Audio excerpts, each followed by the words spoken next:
오늘은 이제 요한복음 말씀을 좀 통해서 우리 주님이 어떤 분이시고 또 무엇을 위해서 세상에 오셨는가 하는 부분을 좀 살펴보도록 하겠습니다.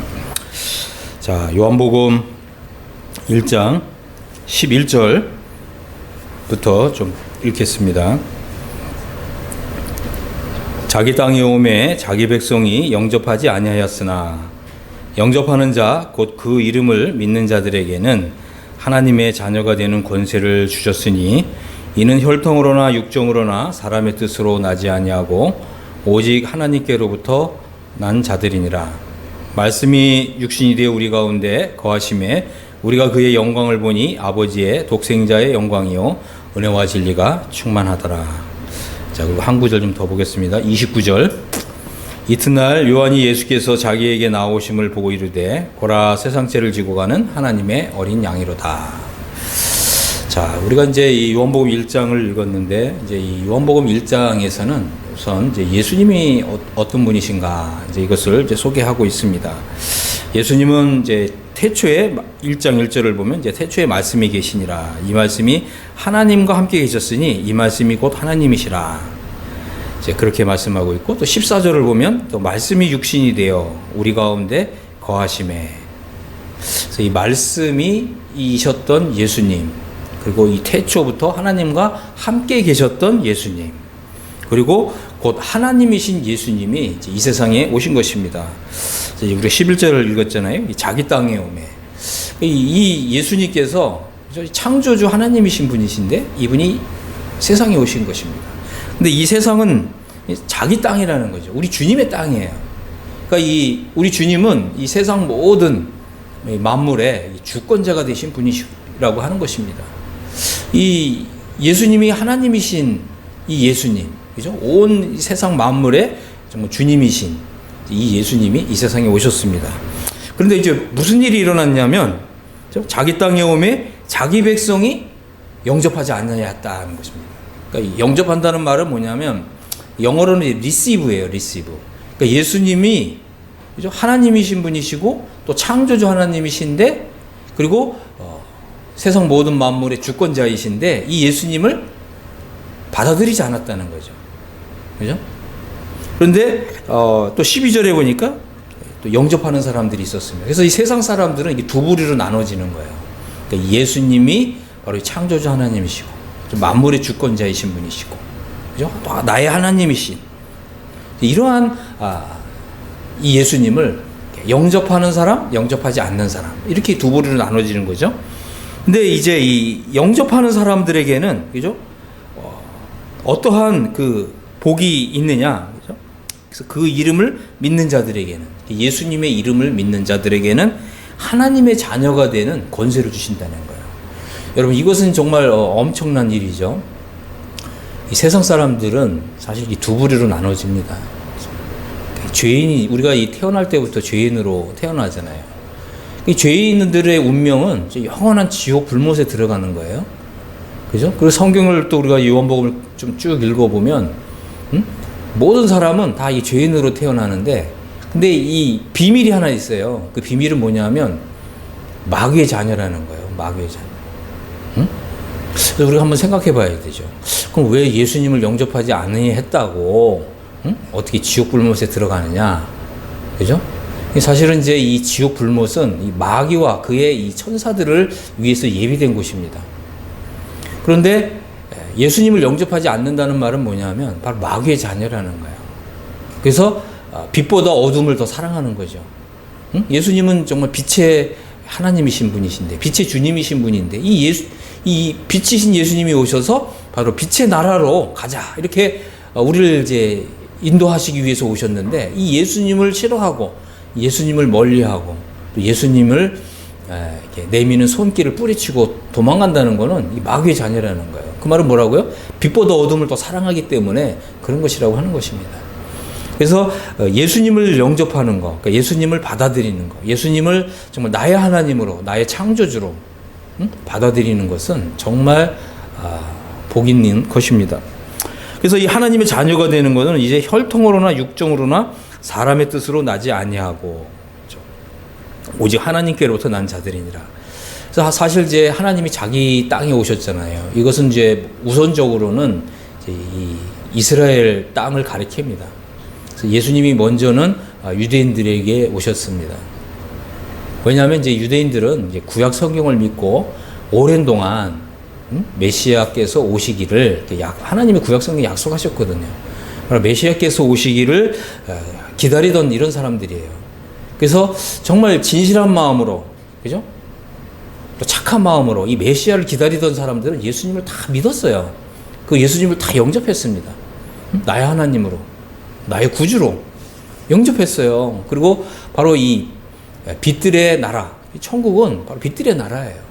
그죠? 그래서 우리가 이 하나님의 자녀가 된다는 것은 빛들의 자녀가 되는 것입니다. 빛의 자녀가 되는 거예요. 응? 그런데 이제 예수님을 영접하지 않는 사람들이 있었지만 또 반면에는 영접하는 사람들이 있었습니다. 그래서 이제 이 예수님을 누구든지 나의 하나님, 나의 주님 이렇게 받아들이는 사람은 하나님의 자녀가 된다는 거예요. 하나님의 자녀가 된다는 말은 이제 더 이상 죄인이 아니라는 거예요. 응? 이제 더 이상 마귀의 자녀가 아니라는 거예요. 하나님의 자녀가 되는 것은 이것은 이제 권세가 있는 거예요. 권세. 이 하나님의 자녀가 되는 권세는 이것은 엄청난 정말 이 권세인 것입니다. 우리가 또 다른 성경에 보면 어떻게 되냐면 천사들이 또 나를 보호하는 거예요. 응? 하나님의 자녀가 된 사람은 또 천사들이 보호를 해요. 응? 그래서 이 구원 얻을 후사들을 보호하라고 하나님이 또 천사를 보내신다는 거예요. 이런 내용들이 이제 성경에 있습니다. 그래서 이제 이 하나님의 자녀가 되는 길은, 그죠? 유대인이라 그래서 더 유리한 것도 아니고 또 우리가 이제 이방인이라 그래서 또 불리한 것도 아닙니다. 이제는 하나님께서 유대인들에게 먼저 오신 거죠. 그래서 이 자신을 하나님으로 구약 성경에서 약속하신 메시아로 자기 자신을 이렇게 나타내셨는데 예수님을 이제 이 성경에서 약속한 하나님이 보내시기로 약속한 메시아이심을 믿기를 거절한 이제 이런 사람들은 그죠? 어쩔 수 없이 자신의 선택에 의해서 그 운명의 길을 갈 수밖에 없습니다. 그 마지막은 영원한 지옥 불무신 거죠. 하지만 이제 하나님께서는 유대인이나 이방인이나 이제 누구라도 예수님을 나의 주님으로 영접하면 하나님의 자녀가 되는 권세를 주신다고 하는 거예요. 정말 이것은 이제 얼마나 어마어마한 은혜와 은총인지 모릅니다. 그런데 이제 1장 29절을 보겠습니다. 자, 여길 보니까 그죠? 이 요한이에요. 요한은 이제 세례 요한을 가리키죠. 이제 요한이 예수님이 이제 자기에게 이렇게 나오니까 예수님을 보고서 이렇게 있어요. 보라 그랬어요. 보라. 세상 죄를 지고 가는 하나님의 어린 양이다. 야, 이거는 대단한 선언인 거예요, 여러분. 응? 그러니까 우리는 이제 좀 성경을 잘 모르니까, 그죠? 보라, 세상 죄를 지고 가는 하나님의 어린 양이다. 이제 이렇게 얘기하니까 우리는 성경도 잘 모르고 그러니까 이게 무슨 의미인지 잘 모르잖아요. 근데 유대인들에게 있어서는 이것은 이 대단한 의미를 가지고 있습니다. 그래서 이제 그러면 예수님이 바로 어린 양이시다. 근데 어린 양인데 어떤 어린 양이에요? 세상 죄를 지고 가는 하나님의 어린 양이라는 거죠. 그래서 이 부분을 좀 함께 좀 살펴보도록 하겠습니다. 자, 우리가 우선 좀 레위기를 한번 열어볼게요. 레위기의 4장을 보니까 레위기, 창세기, 출애굽기, 레위기 이렇게 돼 있잖아요. 레위기 4장. 이 4장을 보니까 여기는 이제 이 속죄 제사를 드리는 방법을 하나님께서 말씀하셨어요. 그래서 이제 4장 1절부터 보면 여호와께서 모세에게 말씀하여 이르시되 이스라엘 자손에게 말하여 이르라. 누구든지 여호와의 계명 중 하나라도 그릇 범하였으되 만일 기름 부음을 받은 제사장이 범죄하여 백성의 허물이 되었으면 그가 범한 죄로 말미암아 흠없는 수송아지로 속죄 제물을 여호와께 드릴지라 이렇게 돼 있어요. 자, 여기를 보니까 그죠? 누구든지 그랬잖아요. 누구든지. 그렇습니다. 우리는 이제 누구든지 하나님의 계명, 그죠? 하나님께서 하라 이렇게 말씀하신 게 있고 하지 말라 이렇게 말씀하신 게 있어요. 예를 들면 이제 하나님을 잘 섬겨라. 그죠? 이건 이제 긍정적인 명령이고 또 너는 나 외에 다른 신을 두지 말라. 이거는 이제 좀 부정적인, 그죠? 이런 이제 계명이잖아요. 근데 우리가 이제 문제는 뭐예요? 우리가 하나님이 이렇게 금하신 이런 계명을 어길 수가 있다는 거죠. 응? 그런데 이 구약 시대에는, 그죠? 이런 이 하나님의 계명 중 하나라도 어겼다면 어떻게 하라고요? 이때에는 이제 이 하나님 앞에 이 속죄 제물을 가지고 나와야 됐어요. 응? 우리 하나님께 하나님 제가 잘못했습니다. 용서해 주세요. 이렇게 해서 용서되는 게 아니고 반드시 속죄 제물을 하나님께 바쳐야 된다는 거예요. 응? 여기 여러분 이제 이거 분명히 이해하셨죠? 그런데 여기 보니까 이제 기름 부음을 받은 제사장이 범죄하여서 백성의 허물이 되었으면 그가 뭐라 그랬어요? 그가 범한 죄로 말미암아. 그죠? 내가 이제 죄인인 걸 깨달았어요. 그럼 어떻게 하라고요? 속죄 제물을 하나님께 바쳐야 된다는 거죠. 그런데 이제 이 제사장은 흠없는 수송아지로 속죄 제물을 삼아서 여호와께 드리라 이렇게 된 거죠. 제사장은 그죠? 하나님이 이제 그 세우신 그죠? 지도자잖아요, 지도자. 그래서 이 지도자는 더 큰 책임이 있기 때문에 더 비싼 이런 이 동물로 하나님께 제사를 드려야 됐어요. 이건 뭐냐면 죄에 비례해서 그렇게 하는 거예요. 이 송아지 한 마리가 요즘 얼마죠? 송아지가 굉장히 비싸요. 응? 요즘 얼마예요? 저도 잘 모르는데 한 300~400만 원 할 거예요. 아무리 좀 싸더라도. 소 한 마리. 만일 이제 여러분들이 이 송아지 한 마리를 하나님께 제물로 바쳐라. 그러면 제물로 바칠 수 있어요, 없어요? 바치지 못하죠. 돈이 있어야 되니까. 여러분 한 통장에 한 500만 원 있어요? 500만 원 정도가 있어야 이 송아지 한 마리를 하나님께 제사를 드리는 거예요. 왜냐하면 이 제사를 드리지 않으면 어떻게 돼요? 그가 하나님께로부터 이 저주를 받아서 끊어진다는 거예요. 자, 그래서 이 제사장은 이 수송아지를 속죄 제물로 삼아서 이제 하나님께 바쳐야 됐어요. 그래서 4절을 보겠습니다. 그 수송아지를 회막문 여호와 앞으로 끌어다가 그 수송아지의 머리에 안수하라는 거죠. 그러니까 안수라는 말은 뭐냐면 그 송아지의 머리에 이렇게 손을 올려놓는 거예요. 응? 여러분의 손을 이렇게 올려놓는 거예요. 그 왜 올려놓습니까? 왜 올려놓을까요? 자, 이 제사장은 하나님 앞에서 죄를 지었잖아요. 하나님의 말씀에 불순종했습니다. 그렇기 때문에 이 수송아지를 끌고 와서 그 머리에다가 이렇게 손을 얹으라는 거죠. 손을 얹는 이유는 뭐냐면 그 죄가 손을 타고 넘어가는 거예요. 이걸 이제 전가한다는 거거든요. 나의 죄를 이 수송아지에게 전가시키는 거예요. 그럼 어떻게 돼요? 이 제사장이 지은 죄가 이 수송아지에게 넘어가요. 하나님 그렇게 정하셨어요. 응? 그럼 우리가 한번 생각해 보죠. 아니 무슨 뭐 머리에다가 동물의 머리에다가 손을 넣는다고 죄가 넘어가? 아니에요. 하나님이 그렇게 정하신 거예요. 응? 이해하셨죠? 하나님이 그렇게 말씀하셨고 그렇게 정하셨으면 그렇게 되는 거예요. 그러니까 이제 자 보세요. 그 수송아지의 머리에 안수하고 뭐라고 됐어요? 그것을 여호와 앞에서 잡으라는 거죠. 잡는다는 말은 뭐냐면 영어로 보면 죽이라는 거예요. 여러분들이 만약에 그때 당시에 이 제사장이었다면 수송아지 한 마리를 끌고 와서 그 머리에다가 안수해서 여러분이 죄를 넘기고 여러분이 그 수송아지를 죽여야 돼요. 그러면 얼마나 무섭겠어요, 그죠? 응? 수송아지를 여러분이 직접 칼로 찔러서 죽여야 된다는 말이에요. 왜 이렇게 하나님이 하셨냐? 이 죄라고 하는 것은 이렇게 무섭고 끔찍하고 두려운 거라는 거예요. 그리고 이제 그 수송아지에 이렇게 그 칼로서 찔러 죽이니까 막 피가 팍 튈 거 아니에요. 그죠? 거기 피를 흘려야 돼요.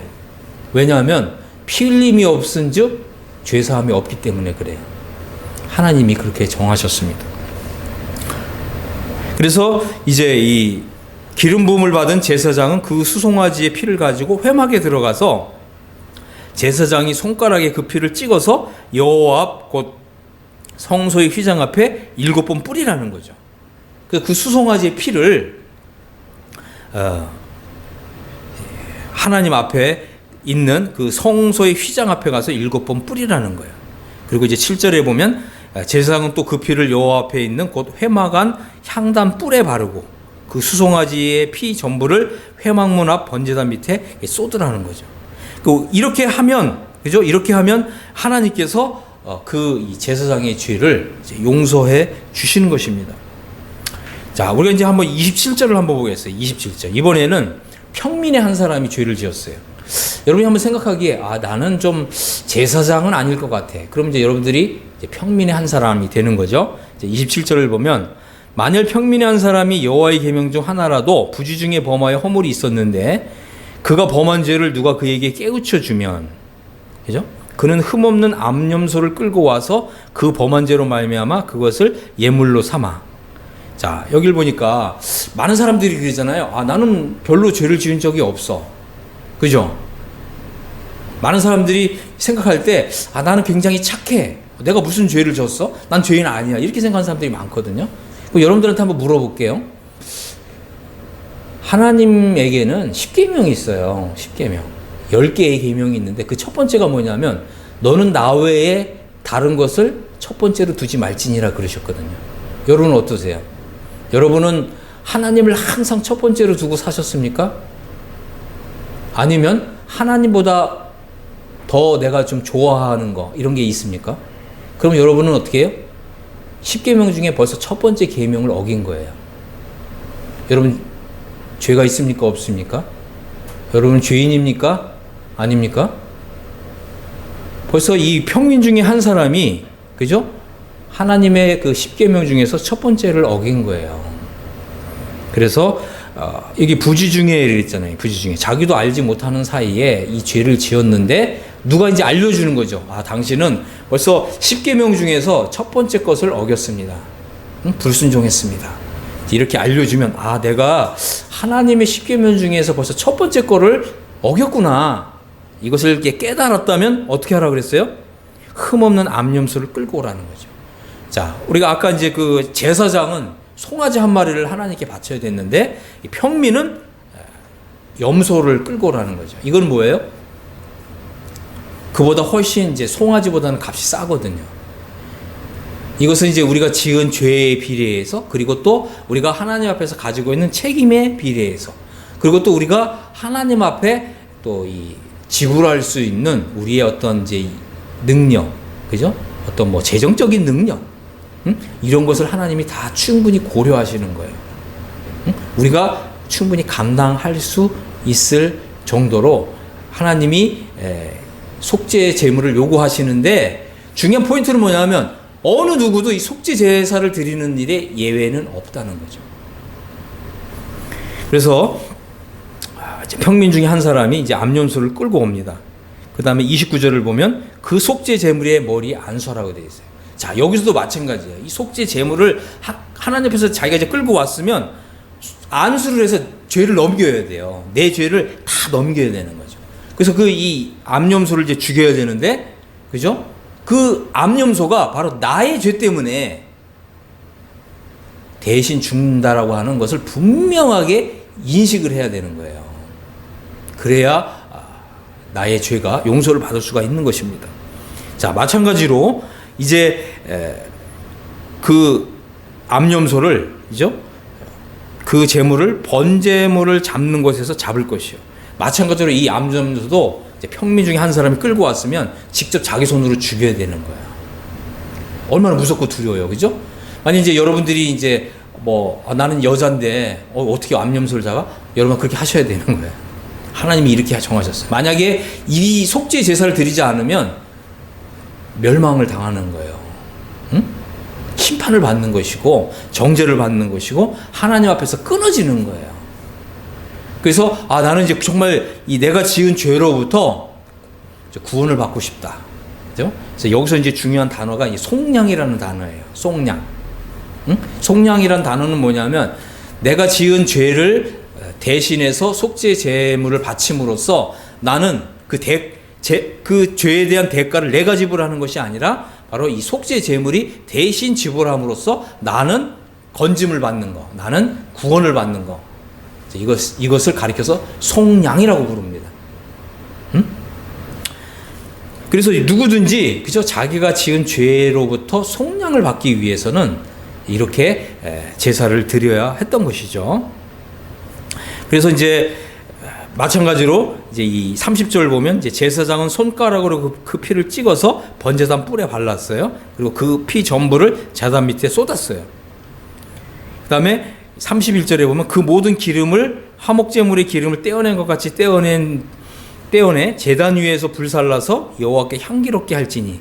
그래서 이제 이 피도 하나님께 이제 바치고 또 그 제물을 이제 번제단이라는 말은 뭐냐면 이게 태워서 하나님께 드리는 거죠. 그래서 이 태워서 이 연기가 이제 하늘에 이렇게 올라가게 되면 하나님이 이제 이 제사를 받으시는 거죠. 그래서 이 제사가 이제 하늘로 이렇게 연기가 올라갈 때 이 제사장은 그것을 보고서 이제 선포를 합니다. 그러니까 무슨 선포를 합니까? 31절 끝에 보면 제사장이 그를 위하여 속죄한즉 그가 사함을 받으리라.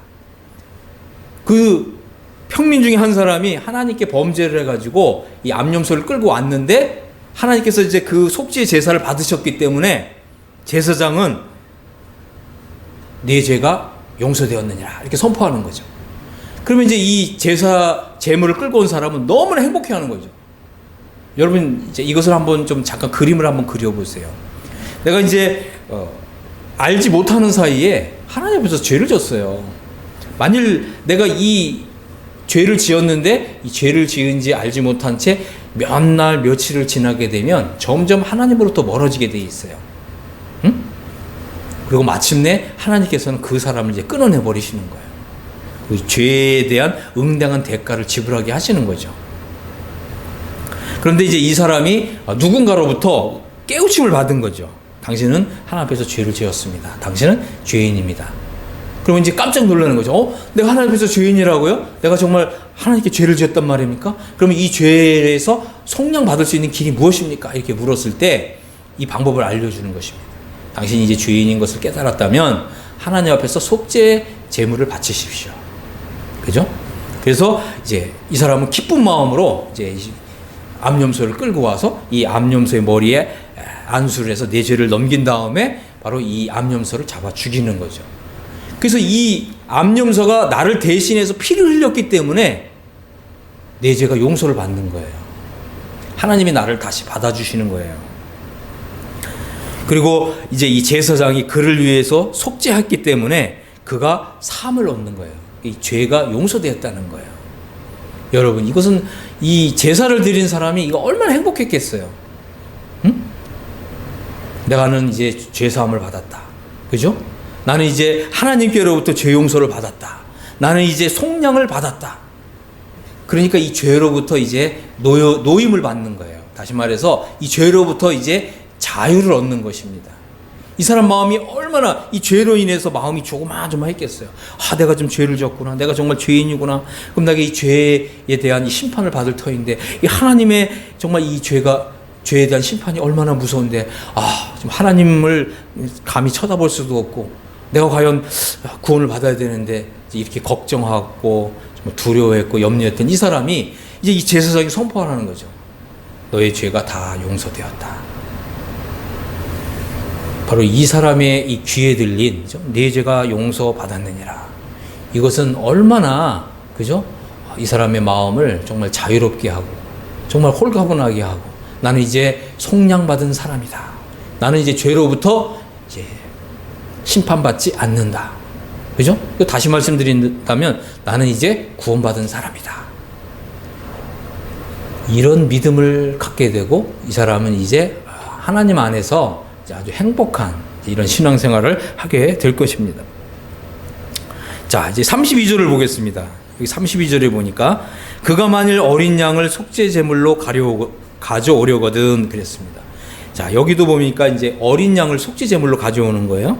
흠없는 암것을 끌어다가 그 속죄 제물의 머리에 안수하라. 이게 안수하는 건 굉장히 중요한 거예요. 왜냐하면 내 죄를 넘긴다고 하는 걸 분명하게 알아야 되거든요. 응? 내 죄를 이 양의 머리에 안수해서 내 죄를 다 넘긴다. 그죠? 그래서 내 죄가 이 양에게 다 넘어갔으면 그 다음에 어떻게 되는 거죠? 이제 이 양을 잡아서 죽여야 됩니다. 내가 직접 죽여야 되는 거죠.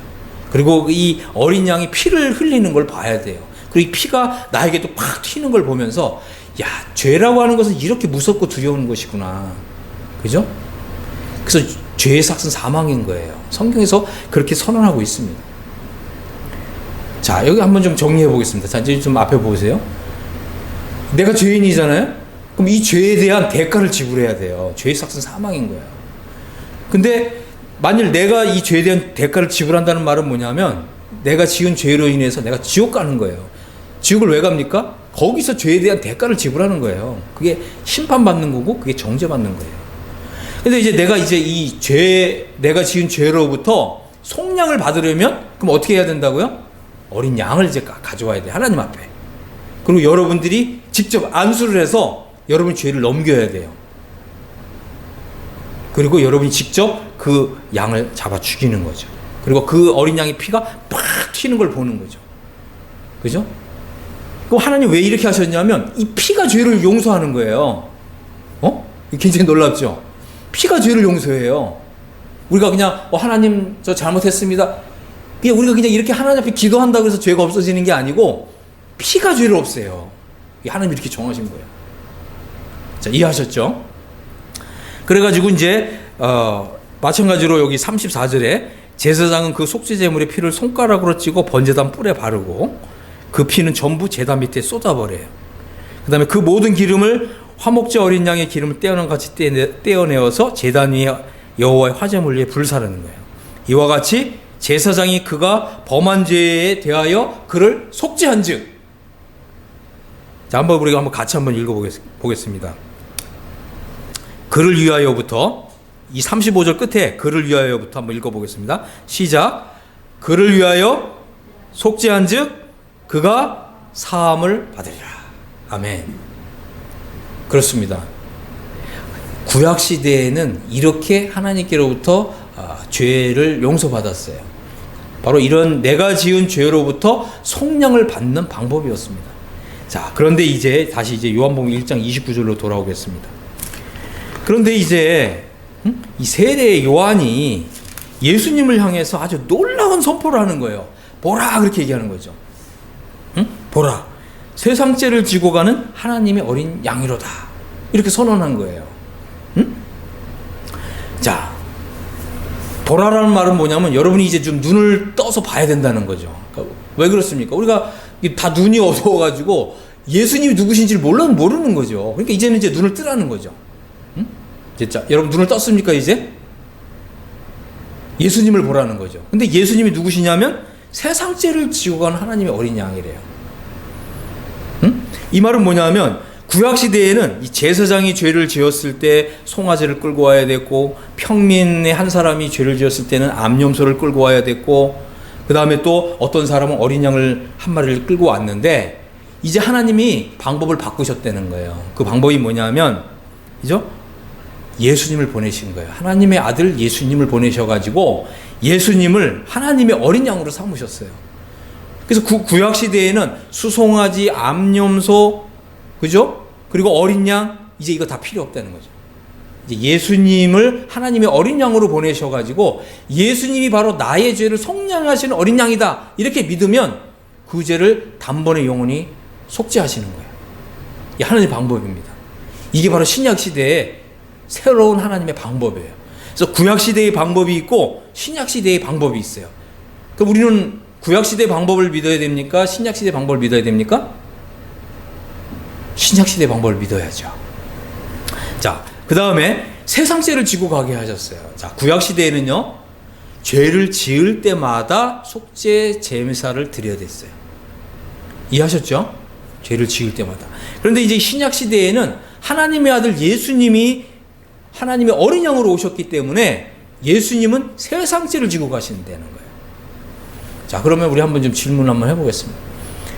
예수님은 이제 제사장의 죄나 평민의 죄나, 그죠? 나이 많은 사람의 죄나 어린 사람의 죄나 예수님은 단번에 영원히 다 지고 가시는 거죠. 그래서 여러분들 이제 성경을 한번 보세요. 보라, 세상 죄를 지고 가는 하나님의 어린 양이다. 예수님이 세상 죄를 지고 가셨대요. 그럼 내 죄 지고 가셨을까요? 안 지고 가셨을까요? 한번 좀 대답해 주세요. 우리 송아 죄를 예수님이 지고 가셨어요? 안 지고 가셨어요? 대답을 해야지. 네, 이렇게 해봐요. 우리 이제 가은이, 예수님이 가은이 죄를 지고 가셨어요? 안 지고 가셨어요? 여기 지금 세상죄를 지고 왔다 그랬잖아요. 그러니까 우리가 이제 성경을 읽을 때, 그죠? 하나님이 우리에게 말씀하시는데 우리는 이제 믿잖아요. 믿는데 여기에 뭐 가은이의 죄를 지고 가는 하나님의 어린 양이다. 하나님이 이렇게 말씀하시지 않고 세상 죄를 지고 가신다고 했을 때 우리가 이 말씀을 믿으면 어떻게 돼요? 아, 예수님이 내 죄도 다 지고 가셨구나. 이렇게 믿음이 오는 거예요. 참 놀라운 방법이죠. 그래서 구약 시대에는, 그죠? 사람의 자기의 신분이나 지위나 아니면 가지고 있는 재산이나 아니면 어떤 책임, 어떤 영향력 이런 거에 따라서 재물을 다 달리해야 됐어요. 그리고 두 번째, 사람이, 그죠? 죄를 지을 때마다 자기가 하나님 앞에서 하나님이 금하신 계명을 내가 불순종했구나 이걸 깨달을 때마다 속죄 제물을 가지고 와서 제사를 드려야 했어요. 하지만 이 신약 시대에는 예수님이 오셔가지고, 그죠? 이 세상 죄를 지고 가게 하셨어요. 그래서 우리가 세상 죄를 지고 간 하나님의 어린 양, 이 예수님을 믿으면, 이 예수님을 영접하면 우리는 하나님 앞에서 우리 죄가 단번에 영원히 용서가 되고, 우리는 이제 이 죄가 이제 속량을 받았기 때문에 더 이상 죄인의 신분이 아니에요. 하나님의 자녀라고 하는 신분을 얻게 되는 것입니다. 이것이 바로 하나님의 은혜예요. 응? 이것이 바로 하나님의 사랑입니다. 이것은 바로 이제 이 동물의 가치와 예수님의 가치가 비교되는 거예요. 동물의 흘린 그 피의 가치와 하나님의 아들이신 예수님이 흘린 피의 가치가 있는 거예요. 동물의 피는 그때 죄를 지을 때마다 그 동물을 끌고 와서 속죄 제물로 끌고 와서 그 피를 바쳐야 됐어요. 그 왜 그랬냐면 그것은 동물의 피가 가지고 있는 가치가 그거밖에 안 됐기 때문에 그런 거예요. 그런데 예수님의 피의 가치는 단번에 영원히 그런 가치와 효력과 권능과 권세가 있어요. 그래서 예수님의 피를 믿으면, 그죠? 아, 예수님의 피가 나의 죄를 단번에 영원히 속죄했다. 예수님의 피가, 그죠? 세상 죄를 다 지고 가신 하나님의 어린 양으로 오셔가지고 예수님이 나의 죄를 단번에 영원히 속죄했다. 이렇게 믿으면 여러분의 마음에 이 예수님의 피가 발라지는 거예요. 다시 말씀을 드릴게요. 여러분들이 예수님의 피의 효력과 가치를 알고, 그죠? 예수님의 피가 나의 죄를 단번에 영원히 속죄했다, 속량했다. 예수님은 세상 죄를 지고 가실 때 나의 모든 죄를 다 지고 가셨다. 나는 이제 예수님을 나의 구주와 주님으로 믿는다. 이렇게 여러분이 믿으면 여러분의 마음에 예수님의 피가 이렇게 발라져요. 그 말은 뭐냐면 예수님의 피가 이제 여러분을 보호하는 거예요. 이해하셨어요? 여러분의 그 믿음, 그죠? 하나님의 어린 양이신 예수님을 믿는 믿음, 또 예수님의 그 보혈의 가치와 위력과 권능과 권세를 믿는 그 믿음을 가지면 여러분의 마음에 피가 발라져요. 그럼 이제 우리가 한번 생각해 보세요. 한번 옆 사람을 한번 보세요. 예수님의 그 피, 빨간색, 붉은색 피가 옆 사람의 마음에 발라진 것이 보이나요? 한번 보세요. 안 보이죠? 걱정하지 마세요. 하나님이 보세요. 한번 따라해 보세요. 하나님이 보신다. 먼저 큰 소리 한번 따라해 보세요. 하나님이 보신다. 하나님 보세요. 그리고 하늘에 있는 천사들이 봐요. 그래서 이 피의 보호를 받는 거예요, 여러분들은. 그래서 이제 다시 한번 말씀드릴게요. 그래서 이제 예수님의 피를 믿고 이제 예수님의 피가 내 마음에 이렇게 발라진 사람은 나는 이제 속량받은 사람이다. 그죠? 나의 죄는 단번에 영원히 속죄되었다. 나는 이제 더 이상, 그죠? 내가 지은 죄로 인해서 속죄 제사를 이제 더 이상 드릴 필요가 없다. 이것이 바로 이제 신약 시대에 하나님이 우리에게 요구하시는 믿음이에요. 자, 우리 이제 히브리서 한번 좀 보고 좀 마치도록 하겠습니다.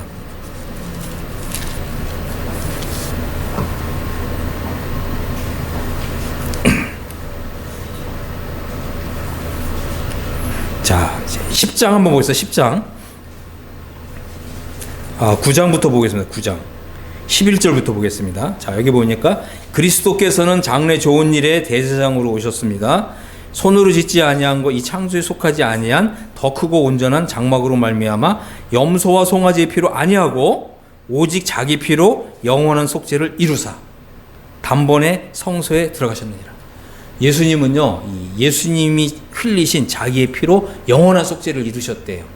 여러분, 영원한 속죄가 무슨 뜻이겠어요? 우리가 예수님의 피를 믿으면, 예수님의 피를 내 마음에 이렇게 바르면 그 효력이 영원하다는 거예요.